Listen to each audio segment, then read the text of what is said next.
os terraplanistas que acreditam que a Terra é plana, agora tem os terraflanistas, né, que acreditam que a Terra é plana e que o sistema solar gira ao redor do Flamengo. Não é assim, gente. Tá muito absurdo isso. Vocês veem que a Crefisa fechou lá com o Vasco da Gama, no dia que o Vasco enfrentava o Palmeiras. Leila alugando o avião dela pro Vasco, na semana que jogam contra o Vasco, né? Agora, isso aqui é imoral. Não é que isso aqui é ilegal. É imoral. Não é ilegal, mas é imoral. O Palmeiras enfrenta o Mirassol e olha só, olha aqui, olha quem que alugou o avião, olha quem que alugou o avião pro Mirassol jogar com o Fluminense, tá? Generosa. Já estão a reclamar, não é? É verdade que houve uma pressão grande na arbitragem. As pessoas têm que ter algum também, algum bom senso. Não fez a arbitragem, foi o ABCD, ou não sei como é que se chama, do doping. É muita pressão e eu acho curioso. O Palmeiras está-se a queixar. Ainda não ouvi, mas estão a queixar. Acho que tem muito pouca coisa para se queixar. Todas as semanas, mas continua igual. O que se passa noutros campos deixa suspeitas do que se passa por trás. Vou falar uma coisa pra vocês aqui. No grito, não! No grito, não! Futebol se joga no campo. No grito, não. Com todo respeito, a favor da nação. No grito, não! No grito, não! No grito, não! No grito, não. Futebol se vence no campo. No grito, não! Terraflamismo, ou para os especialistas, flamengocentrismo. O diagnóstico perfeito, a crença delirante de que o universo do futebol brasileiro gira em torno de um único clube. Mas e se essa crença não for orgânica? E se ela tiver sido fabricada? E se o Flamengo não for apenas um clube, mas um conglomerado de poder? Uma máquina em que o futebol é só um dos pilares de um movimento estranho que envolve mídia, política, dinheiro público e controle de narrativas. Esta é a história que eles não querem que você saiba. A anatomia de um império construído sobre mentiras. Uma máquina montada para controlar a narrativa, seduzir as massas, confundir o adversário e se blindar nas instituições. A linha do tempo começa aqui, 1938. Roberto Marinho, o futuro homem mais poderoso da mídia brasileira, adquire o título de sócio proprietário do Flamengo sob o número 254. Não estamos falando de um torcedor comum na arquibancada. Estamos falando de alguém que literalmente compra um pedaço institucional do clube. 27 anos depois, em 1965, ele inaugura a TV Globo no Rio de Janeiro, o embrião do maior império de comunicação do país. Alguns analistas diriam que aí nasce um conflito de interesses clássico. O mesmo grupo que décadas depois ditaria a pauta do futebol brasileiro já tinha um compromisso afetivo e financeiro com o clube em particular antes mesmo da primeira transmissão. Em 2003, Roberto Marinho é sepultado com a bandeira do Flamengo, do berço ao túmulo. A simbiose se mantém. Para Maquiavel, um príncipe sábio não se afasta da paixão do povo, ele a instrumentaliza. Mas mesmo em alianças estratégicas, às vezes o dinheiro fala mais alto que a amizade. Em 1977, o então presidente do Flamengo, Márcio Braga, decide fazer algo que hoje parece banal: cobrar direitos de TV. Até então, muitas transmissões eram tratadas como cortesia. Segundo o próprio Márcio Braga, que relatou anos depois, a reação de Roberto Marinho foi dura, direta, quase feudal. Um esculacho por telefone. A mensagem de que não conversaria com quem o acionasse na justiça. O Flamengo venceu na justiça.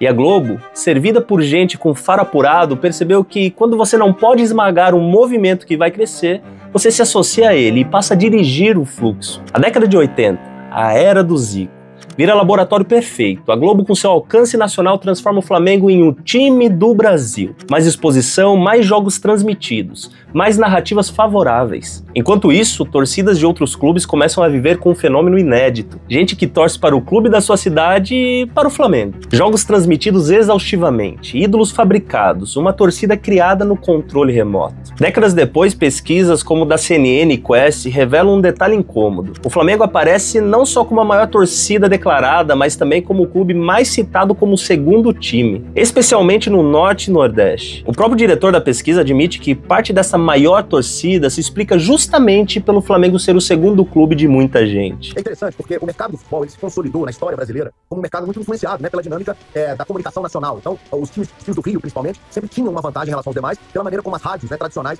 divulgavam futebol lá nos anos 70, 60, tal. Quer dizer, isso até hoje perdura. Um dos motivos pelos quais o Flamengo é o principal time do Brasil, a principal torcida do Brasil, é o fato do Flamengo conseguir ser o segundo time da maior parte das pessoas, principalmente das regiões Norte e Nordeste. Ou seja, embora haja os times locais, né, das regiões com força, o Flamengo consegue ter essa preponderância exatamente, né, por figurar aí como a segunda força, como segunda opção da maior parte das pessoas. Alguns chamam isso de nação de conveniência, outros enxergam a aplicação disciplinada de uma lei clássica do poder. Transforme-se no símbolo daquilo que as massas veem todos os dias. Quando a tela é monopolizada, o coração vira estatística. Mas todo império precisa de um tesouro, e se possível de um tesouro que não depende só do seu próprio mérito econômico. Ao longo das décadas, o Flamengo se acostumou a estampar na camisa o nome de quem assina o cheque com CNPJ de empresa estatal, ou banco público. Nos últimos 41 anos, o clube foi patrocinado por estatais em 35, Petrobras, Caixa e agora BRB, o Banco de Brasília. Não há nada ilegal nisso por si só, mas a recorrência levanta uma pergunta. Quando o clube mais midiático do país vira vitrine preferencial de estatais, isso é apenas coincidência de mercado ou um uso muito conveniente de recursos públicos para alimentar um projeto de poder esportivo? Um banco público despejando milhões em patrocínio, principalmente para um clube fora do seu estado, pode até ser um excelente negócio.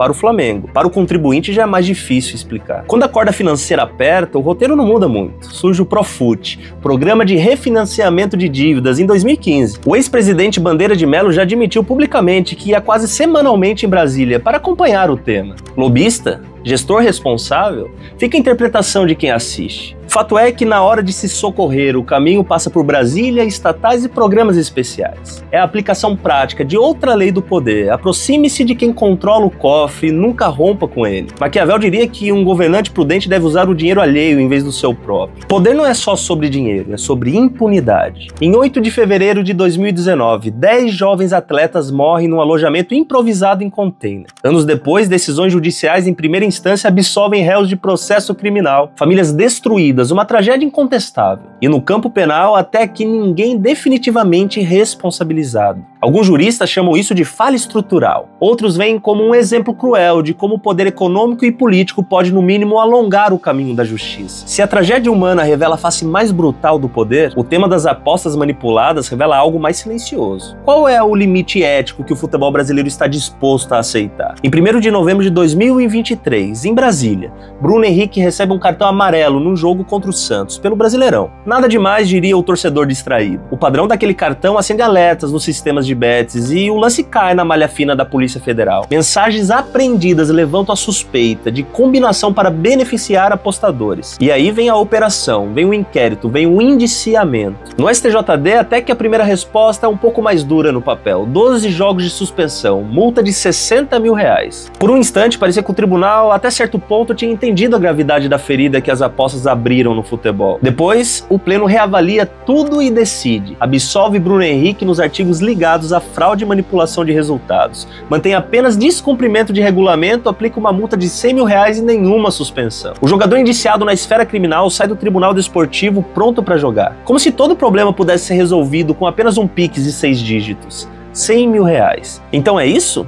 Intervenção externa no ambiente de apostas, o maior terror do futebol moderno vira infração administrativa resolvida com multa? É esse o precedente que vocês querem construir? É assim que o Tribunal Máximo do Futebol Brasileiro decide enfrentar uma das patologias mais severas do esporte de hoje em dia? Como se a pena fraca não bastasse, vem o detalhe que estoura fora da bolha jurídica. Entre os votos que formaram a maioria pela absolvição, sem suspensão, está o Rodrigo Ayashi, vice-presidente administrativo do STJD. O mesmo Rodrigo que, em matérias e fotos públicas, aparece como flamenguista declarado, usando a camisa do clube. Não é print de grupo fechado, é foto de rede social, aberta posando com um manto rubro-negro. O código de ética até que permite que os auditores tenham um time, ninguém é robô. Mas existe algo chamado de aparência de imparcialidade. No julgamento mais sensível da década, envolvendo um jogador do Flamengo e o universo das apostas. Fazia sentido manter na cadeira um auditor torcedor assumido do Flamengo, vice-presidente administrativo do próprio tribunal, votando exatamente na linha que livra o atleta da suspensão? Não precisava nem de lei escrita para isso, bastava bom senso e um mínimo de pudor institucional. Para piorar a ironia, o vice-presidente oficial do STJD, Maxwell Vieira, foi justamente um dos poucos que votou a favor da punição, com suspensão e multa. Ou seja, quem ocupa o cargo mais alto depois do presidente entendeu que precisava punir. Agora o vice-administrativo, flamenguista de arquibancada assumido, ajudou a formar a maioria pela solução mais branda. E aí fica a pergunta, se o recado é que, mesmo num caso emblemático, a punição máxima vira um boleto, quantos vão olhar para isso e concluir que vale a pena arriscar? Hoje é o Bruno Henrique, amanhã pode ser qualquer outro. Cada decisão frouxa dessas não atinge só um clube ou um rival, corrói a confiança do próprio futebol brasileiro. E se você acha que esse sentimento de impunidade começou agora, é porque você não se lembra, ou nunca te contaram, o que aconteceu em 2009 no caso do Wagner Love. O cenário era parecido, STJD, gravata apertada, linguagem técnica. E de repente o verniz começa a escorrer. E no meio do julgamento o relator deixa escapar que preferia o jogador com as cores do Flamengo nas suas tranças. Particularmente, o segredo para ninguém, eu gostaria muito que o cabelo do senhor não estivesse verde, estivesse vermelho e preto. Mas infelizmente nós perdemos essa disputa.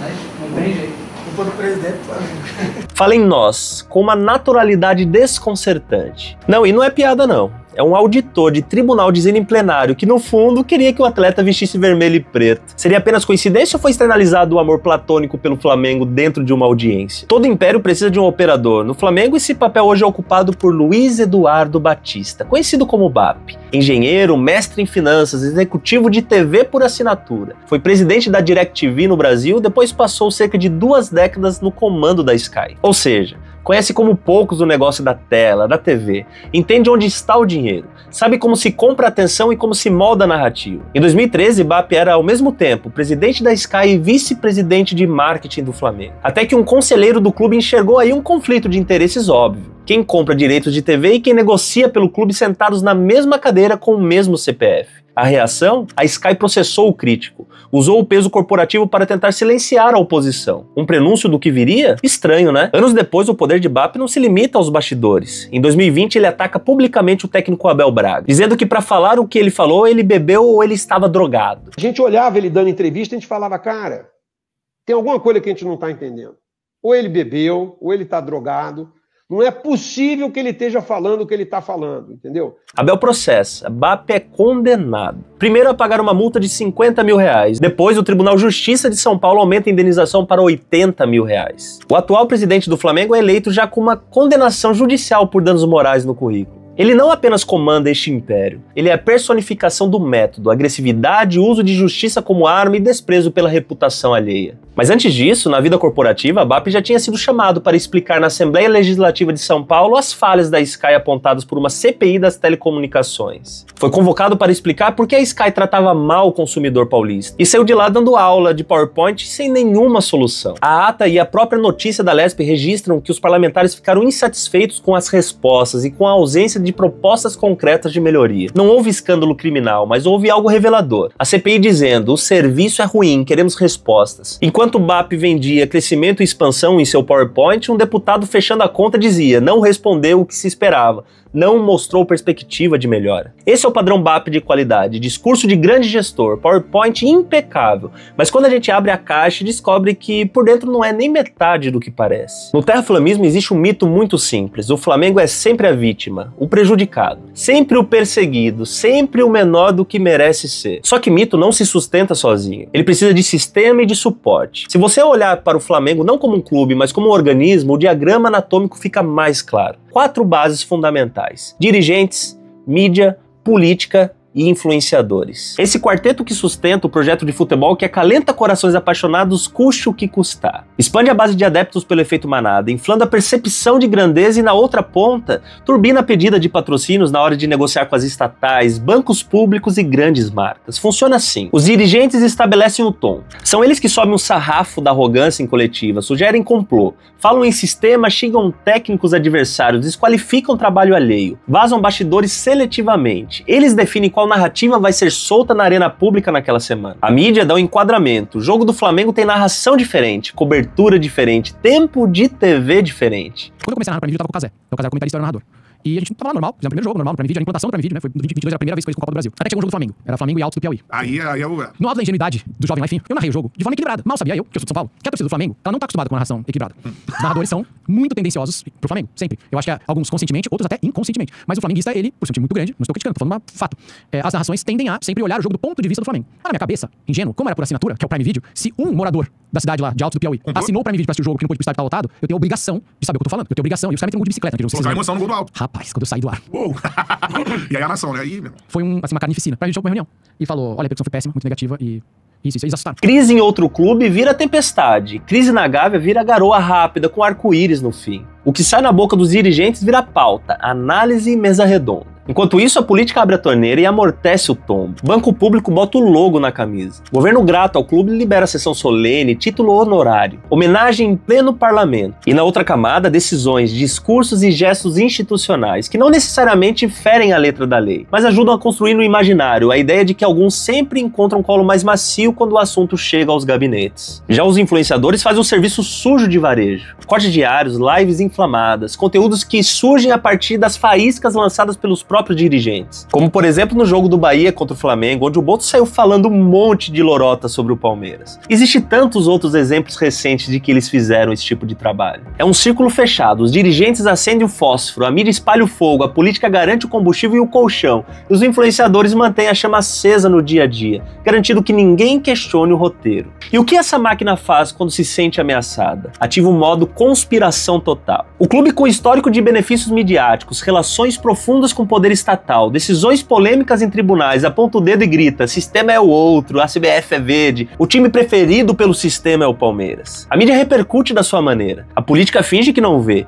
os influenciadores transformam isso em guerra santa contra um inimigo imaginário. Uma das leis do poder diz: controle as opções, dê às pessoas a ilusão de escolha. Nesse caso, a ilusão é: ou você é Flamengo ou você faz parte do lado mal da coisa. Enquanto isso, falam em 45 milhões, nação, 36º país do mundo se fosse população. Fica bonito no telão, rende release, impressiona o patrocinador distraído, mas na hora que você troca o slogan por números frios, essa tal nação começa a encolher. Começa pelo sócio-torcedor, que é onde a paixão vira boleto. Com essa torcida do tamanho de um continente, o Flamengo deveria ter um exército de adimplentes. Na prática, patina na casa dos 100 mil, fica atrás de clubes com torcida 3 vezes menor, como o Palmeiras, em número absoluto e em taxa de conversão. É simples, se você realmente tem 40, 45 milhões de apaixonados, por que tão pouca gente topa pagar um plano mensal para ajudar o clube do coração? A conta de maior do mundo não fecha com o engajamento de cidade pequena. Aí vem a peça de teatro da ONU, campanha oficial, vídeo bem produzido, site falando em 45 milhões de pessoas, pedido para reconhecer-se o Flamengo como nação simbólica cultural. Se metade desse público todo resolvesse clicar no link, a petição quebrava qualquer recorde. Agora, na vida real, 2 meses de campanha e pouco mais de 600 mil assinaturas. Não é pouco para uma iniciativa comum, mas é muito pouco para quem se vende como um povo único, fanático, inigualável. Menos de 1,5% dessa suposta massa toda se deu ao trabalho de escrever o seu próprio nome e seu e-mail. A ONU nem precisou responder, o engajamento já foi um parecer técnico. A nação é, no mínimo, bem mais tímida do que a propaganda promete. E quando você junta isso com aquela tese da Quest que eu já falei anteriormente, o contorno fica ainda mais nítido. O próprio Instituto admite que um dos maiores motivos do Flamengo parecer a maior torcida é ser o segundo time de muita gente, especialmente Norte e Nordeste. Ou seja, o sujeito é Bahia, Sport, Remo, Paysandu e também gosta do Flamengo.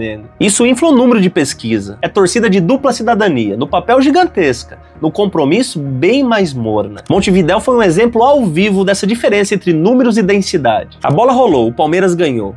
Mas o que ficou foi outra imagem. A torcida palmeirense cantando até o fim, empurrando o time na prorrogação, enquanto o setor rubro-negro amargava um silêncio constrangedor. Quem viu lembra, não adianta dizer que era vento contra, alinhamento de planetas ou problema de acústica. Ali num estádio neutro, a tal nação numericamente maior viu sua voz ser engolida por uma torcida em tese bem menor. Número não canta sozinho. E se essa massa é tudo isso que dizem, por que nem o produto mais quente da década, Casa de Apostas, conseguiu extrair dela o que se esperava? A PixBet não era só uma estampa na camisa, ela operava a Flabet, uma bet com o próprio nome do Flamengo, pensada sob medida para essa nação de 45 milhões. Em teoria, isso deveria virar uma máquina de imprimir dinheiro, torcida gigante, setor em alta, marca exclusiva. Em vez disso, o roteiro terminou com dificuldade de fluxo financeiro, atraso, desconforto e ruptura antecipada de contrato. A versão oficial sempre pode falar da regulação, outorga, burocracia, falta de pagamento. Mas no meu achismo tem um elefante branco nessa sala. Se uma base de 45 milhões de usuários não consegue gerar atração suficiente para sustentar a própria bet, talvez essa nação não valha em valor resultado aquilo que se vende no PowerPoint. A grande ilusão do terraflamismo é essa, uma torcida que em pesquisa parece um continente, na prática se comporta como um arquipélago. No fim das contas, tudo isso tem um nome simples: medo. É pavor. Pavor de ruir. O Flamengo virou um conglomerado grande demais para se sustentar emocional e financeiramente. A grande ação de marketing do Grupo Marinho nos últimos 40 anos produziu milhões de adeptos e uma legião de acéfalos morais que confundem paixão com licença para atropelar qualquer limite.